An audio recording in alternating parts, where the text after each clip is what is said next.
Funding for Current Conversations is provided by University of Oklahoma President's Office, University of Oklahoma Outreach, and World Literature Today. Welcome to Current Conversations. I'm R.C. Davis Indiano. Today we're going to be talking about the explosive issue of race in America, one of the nation's most uncomfortable topics. To talk with us about race in the U.S. and how we might move the culture in a better direction is the Executive Director of the Southwest Center for Human Relations Studies at the University of Oklahoma, Dr. Kathleen Wong. Join us for this important conversation.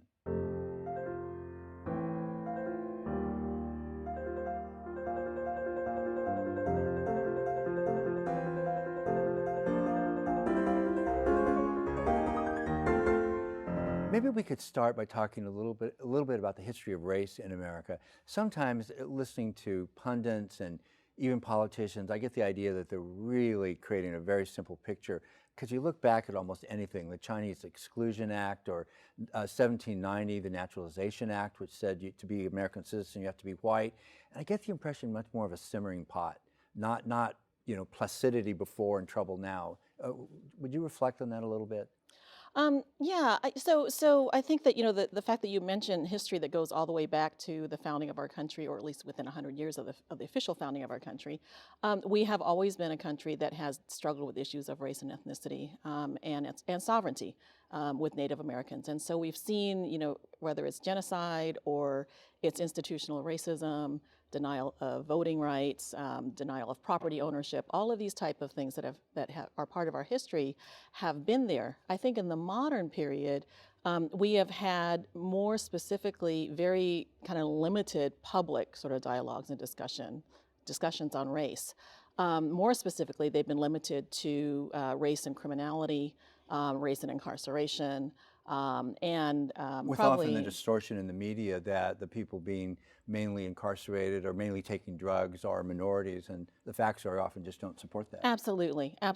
And sort of the criminalization of the differential types of drugs based on income, which also coincide with race. And so we have had these discussions, but they've been very, very limited to very specific spheres when you look at sort of mass media and public sort of, perceptions. And I would say probably generally the majority of the United States in terms of white middle class folks thinking about race in sort of relationship to threats to their own safety and well-being. Mm-hmm. And I think that we've entered a period similar to the 60s where now suddenly we have people who are college students, people who aren't the usual people we think about, who are really having a very strong voice on issues of race in a very regular type of way, as well as in ways that are very informed and with a very, very strong voice. And I think that when you look at what's happened with Ferguson, when you looked at what's happening in Baltimore, even as we speak, with the Freddie Gray case, I think that there is this sort of constant awareness,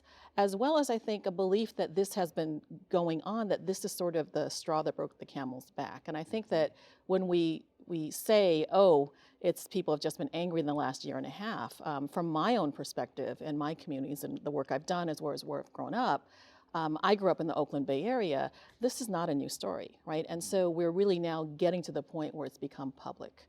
And so the awareness is there, but in terms of the reality of what has been happening, it has been there. I've even seen a reflection of some of this in media from really quite a while ago, maybe 20, 30 years ago. Very often in a lot of Gothic American fiction, like The Shining or Poltergeist or whatever, it turns out that a hotel has been built on a native burial ground, and then there's blood coming from around the elevators. And there seems to have always been these little hints in American culture that too much has been pushed away that relates to race, has to do with slavery, indigenous people. Maybe, or is it possible we're a country of repression? And we've just pushed all that away for too long. And I think so. Or we've chosen to describe it in this exotic historical trope, right? So that we can't see Native Americans in the modern context as people like you and I, who have similar, economic issues, who have similar aspirations for higher education, who are people, and I don't want to say just like us, but who are people who have very, very similar goals and aspirations and values in life, but also have led very, very distinctly cultural and political lives that are very, very different than other people. Yeah. And so I think that, we tend to be more comfortable historicizing slavery instead of thinking about, for example, contemporary institutional racism. That makes us really uncomfortable. It's harder to see. It's easier in hindsight to look at artifacts, to go to museums, to look at slave narratives. If we see indigenous people in headdress and really looking like somebody from the 19th or 18th century, that's not really threatening in the immediate way of dealing with somebody who's here and now, a live person. Right, exactly. Not an historical phenomenon. Exactly. The other thing I've noticed is, just while we're kind of getting a broad view of all this, just a fear of being made to feel guilty. I hear people talk about it all the time. Oh, I don't want to deal with that racial issue or whatever. You're going to make me feel guilty.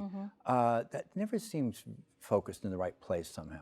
Any thoughts about that guilt issue? So when we look at social psychology and sort of looking at how people understand people whose lives are different in terms of where they are in hierarchical relationships and status, it is often very hard to be the person who is higher in status on a specific social identity, to have empathy for somebody else whose experiences are directly impacted by the experiences of people in my group, right? Because it has these sort of psychological and personal implications for the fact that, as a heterosexual, as someone who's cisgender, for example, what am I doing that's also, not helping with this situation? And so I think that that's where we go. I think that what we want to do is to sort of say, yes, so you have that guilt, and I'm not denying that people shouldn't have it.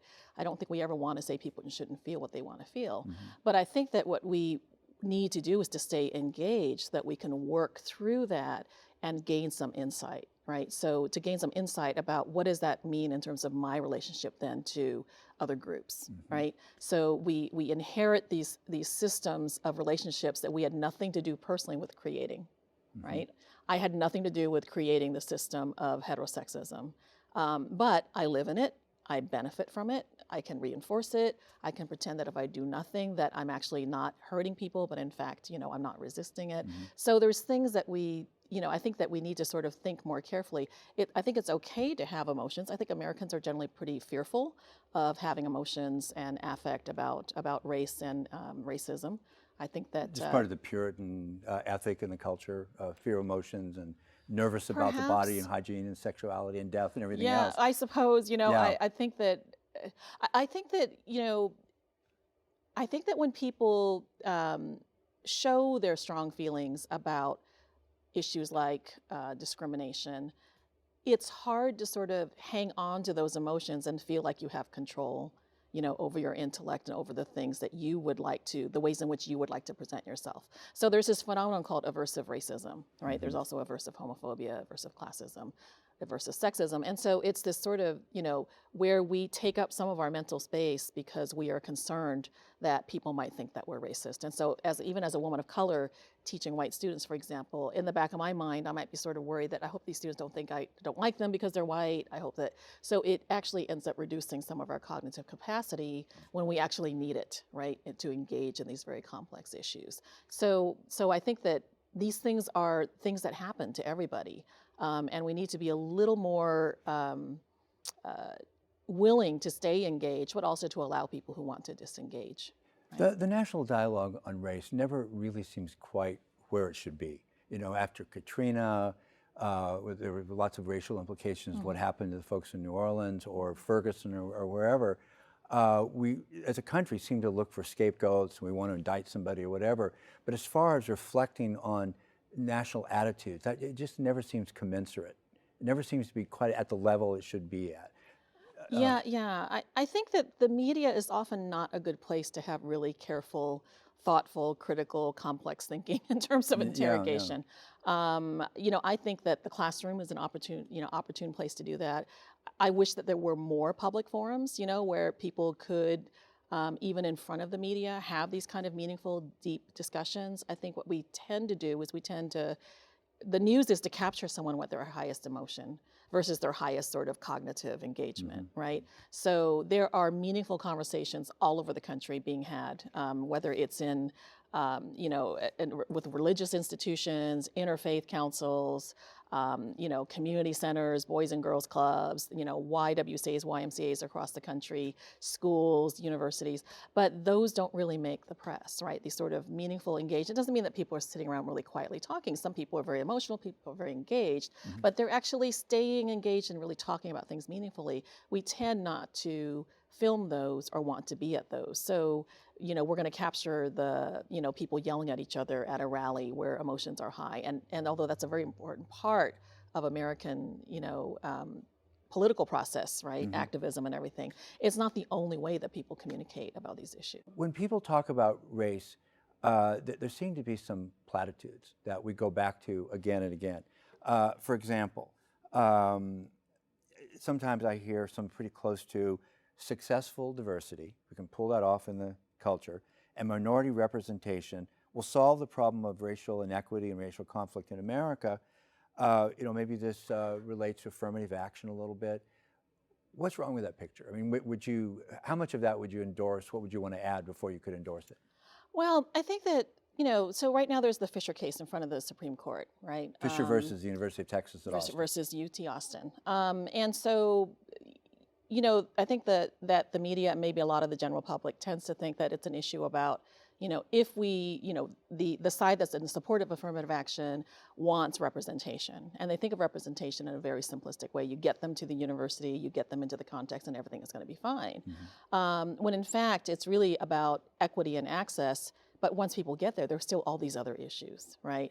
And so I think that when we think about demographic representation, that's a really simple, the assumption is that if you get everyone to the table, everything is going to be fine. So I want to sort of do a parallel sort of argument. Right now in the United States, about 56% of the undergraduate are women in the United States. Now, one would think, since we have had at least half, if not more than half, I think for at least a dozen years, if not more, that then now we have gender equity and there's no pay difference, there's no, there's no discrimination, there's no sexism, there's no sexual harassment.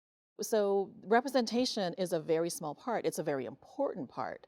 But I think that the issue of diversity and inclusion and racial equity and ethnic and sovereign equity is really something that is a multi-pronged sort of situation. So I think to reduce it to access and getting people in or simply an affirmative action case or a policy is really, overly simplistic and overly focused on sort of one specific aspect. And sometimes, honestly, with higher education, it seems cynical that a university can recruit a lot of students, first generation minority students in, and they fall out of the system immediately. They don't have enough support, they don't have enough mentoring. The school gets the credit for having recruited them in, and then they don't finish.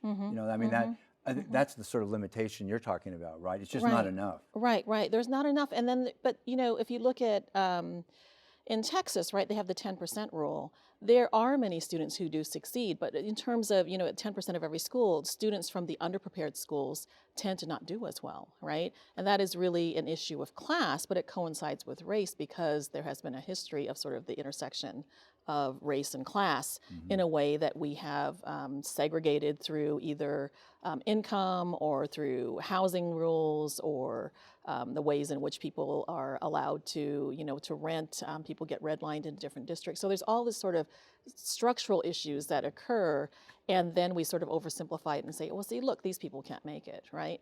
But when you look at other universities where the students, or other high schools where the students are well prepared in terms of the low overall school and the level of materials and resources that school has, students do well. We went over the Fisher versus the University of Texas at Austin kind of fast. I mean, that's a case that is working its way through, or been presented to the Supreme Court. Decision, I think, will come down in June. We might even see affirmative action. It could be eliminated altogether in the ruling in that case, right? Absolutely could be. What's your thinking about that?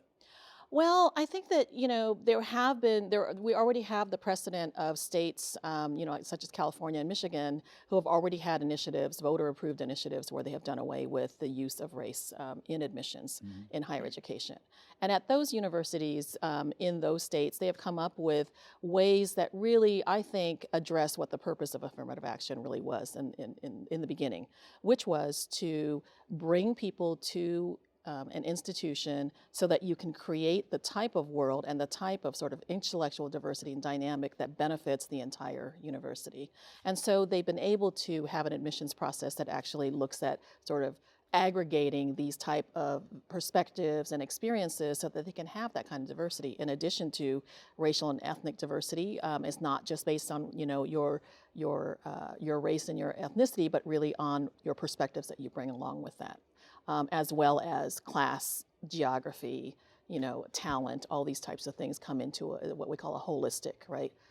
Admissions process and a holistic evaluation of applicants. It seems like in a word, you're talking about community maybe. It's not just enough to get people together. There needs to be a positive building of community, the connectedness with other folks that you share interests with and learn with. And if that doesn't take place, just the proximity, it's not enough, right? It's not enough. And if you look at the amicus briefs of both Gratz and Grutter as well as the Fisher case, the private sector, including the military, have been wholeheartedly in support of really having a critical mass of diversity in higher ed and really believe that this is what is going to prepare people, the university's graduates, in order to work in a world that is diverse. It's not increasingly diverse, it already is. Mm-hmm. Right? But that's a first step. It's and a first step. Should not be the only step. Yeah. Okay, here's another one. I hear this a lot in the culture.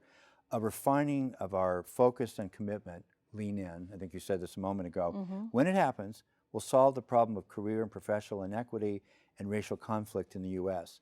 What do you like and think is incomplete, or you don't like about that statement? Well, this is what is called the grit perspective, right? So let's just, give all of this type of training, support, intervention, sort of resistance, sort of skills to underrepresented students, and then they will be able to move their way through the system, right? Now, to some extent, that is really true, right? In some ways, there is some element of truth to that. It is important to learn how to take control of, your life. It is important to learn how to understand if you're being discriminated against, and then take some action to try to work through the system in order to address that. And believe that you can take action. And believe that you can take action, to be a good leader. All these sort of things are important. I think, though, what happens is that we sort of assume that is going to take care of all of the sort of hurdles and roadblocks and issues that occur with students. We're talking about, for example, in universities, people arriving who are 17 and 18 years old, right? And so we expect these students to negotiate with adult professors, with administrators, with fellow students who are just as immature in some ways, and with their prefrontal cortex not yet developed fully. And we're expecting them to sort of be a little bit better, a little bit more together, a little bit more able to sort of set the boundaries, and in some ways be extremely mature in ways that I think that we don't expect all students to be. And so one of the issues I have with that is that we're not addressing the actual system that actually is there, that is creating a lot of these problems, and some of the beliefs and institutional sort of policies that are creating some of these hostile environments, but also environments that are really set up to make sure that these students do not succeed. So again, something probably positive really helps, but not nearly enough. Right. Okay. Let's say somebody listens to what you just said and they say, okay, I'm going to go deeper. I'm going to talk about changing myself, because understanding the limitations of our own social psychology will solve the problem of interpersonal misunderstanding and racial prejudice in the U.S. Change the man or woman in the mirror. Right. What you see. Right. How would you react to that? Well, again, I think this is something that's really important and positive, right? So we do need to understand and be critical of ourselves, understand some of the sloppy categorical thinking that we do in terms of social psychology, whether it is stereotyping, whether it's making attributional sort of attributional errors on groups, in groups and out groups. All these sort of things are really important, and to see where we are in all of that. But that really just deals with things at the interpersonal level, right? And so a lot of the change that really needs to happen also needs to happen at the institutional and policy level. And so this is only, sort of intergroup dialogue or having those intercultural communication skills, the willingness to stay engaged even when you're having interracial conflict. Those are really important in terms of setting up the relationship so that you can co-create the policies and the institutional changes that need to happen. But things have to happen at the individual level, at the institutional level, and at the cultural level. You sort of have to fire on all pistons. We can't say that it's only grit, it's only, interpersonal, intercultural skills. It's only prejudice reduction. Of course, like anti-bias training is wildly popular, and that's important, but it's just the starting point to get the players to the table so that we then can together try to invoke institutional and cultural change. The issues that we're talking about now, especially in the way you're presenting them now, seem so, what's the current word, intersectional. That there are a lot of things coalescing to produce effects that we don't want very often. Right, right. How do we make those changes? It seems to be, they need to happen on so many different levels. Do we operate on all those levels at once, or do we just say, well, history is going to have to sort itself out a little bit and this is going to be easier down the road? Or I don't know, it seems like a really tough set of problems to deal with. It is a very tough set of problems. I think that, the frustration that people have right now, for example, is, we have people who have probably taken tons of anti-bias training, have really, believe that they're really good people, believe that they are not prejudiced, believe all these things. Let's say someone approaches them and says, hey, this is going on, this horrible thing happened in a classroom, or maybe in a fraternity, or maybe over in sports, or maybe somewhere off campus, or maybe on Yik Yak, a anonymous social media app, whatever it is. And then the person who is an administrator or someone who's in charge is really nice. They've taken all this training. And then the students blow up and the person's like, well, what did I do, right? I don't understand. I was trying to be nice, right? And so what that administrator person hasn't seen is that they need to do something structurally, right? So there are either policies or practices or the way that the institution is structurally organized in terms of hierarchy and decision making that needs some sort of change, right? That is unable to respond to these types of situations and unable to respond to the types of changes in terms of organizational culture that are necessary for these sort of things, not to not happen, but to be responsive. We can't really, we can't stop the next Yik Yak thing from happening, but what we can do is prepare a campus so that they can deal with it, so that there are policies in place, so that there are people who are allies who can, work with students, work with faculty, so that things are transparent. All of these sort of things, I think, are things that universities and higher ed are just now starting to do. Would it help if there was national leadership in this? I mean, when change needs to happen on so many fronts and through so many complex layers, it seems like it really would help if there was a kind of a direction, somebody could point out the direction, and revisit these issues. Yeah, there needs to be sort of both. There has to be sort of the groundswell, right, of the self-motivation to want to do something. But I think there also has to be leadership. And then there has to be the people that work behind the scenes who are, doing an institutional scan or organizational scan to sort of see, to assess, to evaluate, to set up assessment measures, reward structures, all these kind of things. And so it takes, I think, it takes a village. It really takes everybody working in synchrony. Now, short of that, which we don't have right now, I think that, millennials and the younger generation, I think are fully, to me, there's a metaphor for how they're responding to issues, to the way in which social media and the internet is such a dispersed, sort of decentralized type of thing. And in some ways, maybe, that is how, leaders are going to emerge, is that there are these sort of emergent leaders that come and go, that pop up and engage and connect with other groups. And so I think it's a time, some people see as chaotic and some people see it as wonderfully invigorating, that there are so many possibilities to build alliances. There's so many possibilities to talk with other people, to share information. And so I think it's a very exciting time. It's also, a very scary time when you have a very traditional sort of institution or organization that has, very specific sort of, annual goals, annual evaluations, and, sort of budgets that they have to meet and stuff.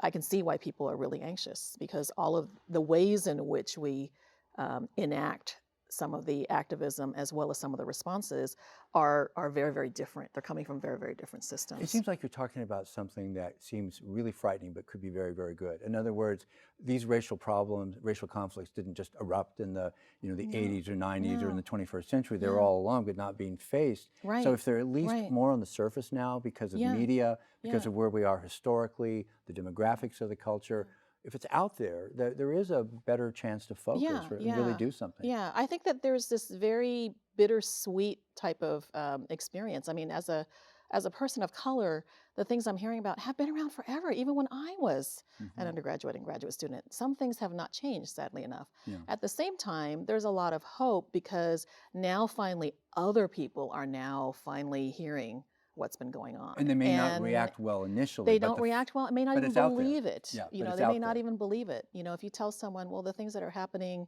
you know, there at that university or there, you know, over in St. Louis have been going on since I was young, it's very easy to say, where's the evidence? Well, the evidence was in the communities. The communities didn't have access to create their own media, create their own messages. But with social media now, people have access, right? And so we're hearing stories that have always been there that have never been presented. I was going to ask you what you would identify with everything that you see, because you really are on the cutting edge of these issues. That's positive, because there's so many things out there that are negative. Would it be the social media and impact of social media that is a positive sign in the culture? I think so. I think it gives people agency. Of course, you know, people say there's hoaxes, there's all these other things, but I think there's a way in which people sort of say, hey, it's not just me. I'm not crazy. I'm not the only person that's experienced this. Look, there's someone that's experienced this over here, over here, over here. We've only got about 30 seconds left. Look into the future, if you would, for us a moment, a year or two into the future. What's going to happen, you think? Something that you can see forming now in the world of race relations and this kind of dialogue and social justice in the culture. Is there something you can identify that you think is going to be on the horizon and it's going to really demand our attention? Wow. I think there's generational issues that we haven't really worked through. As someone who is older, I feel like, you know, it's really easy from my generation. I was born in 1960. It's really easy for someone from my generation to use sort of old models of thinking of what activism means and what proper behavior means and what, you know, what does it mean to inform people that there is something that's critical that's going on. And I think that millennials are treating activism in a very, very different way. So I see I feel like I'm learning so much from people who are younger in terms of their activism on anti-racism and exclusion. They're far more intersectional than we ever were. All these kind of things. And so I see it as sort of a generational shift in terms of the leadership. And I think that it's not going to be painless for those of us who are older. Okay, on that note, our time's up. Thank you so much, Dr. Wong. Thank you. I'm especially glad that you could join us today. Join us next time for more current conversation. Thank you for watching.